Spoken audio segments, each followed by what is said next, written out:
Paningkamot ta parmibisan walay kwarta, dili magtanaw sa silingan sa ilaha istorya. Ang importante imo lang kamot pagampo una unya buhat. Maunay lakang ayaw na huna-huna ang ilaha. Ang kwarta o pulos nila dili makahatag kalipay. Paning kamot ka salig sa Ginoo, maabot ra ang tanan basta dili ka mohunong.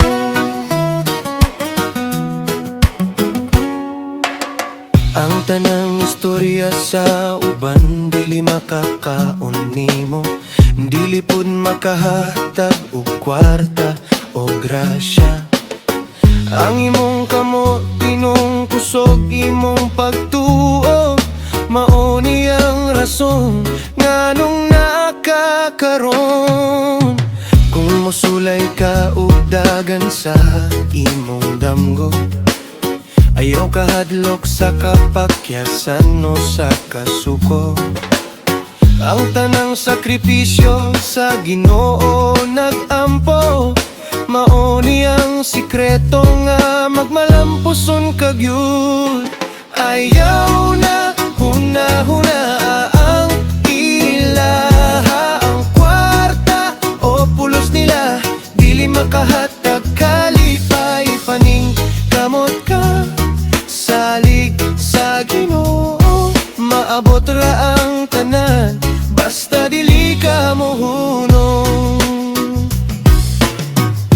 Una ang pagampo, una ang pagsalig, human ang paningkamot, maunay milagro. Bisan unsa pa, bisan kinsa pa, paningkamot lang permi, ayaw kalimot. Dili ang uban ng mohatag og dungog sa imo, dili ang ilang sulti ang magbuhat sa imong bida. Imo kaugalingon imong kamot, imong kasing-kasing, mao ni ang yawi sa tinud nga kalampusan.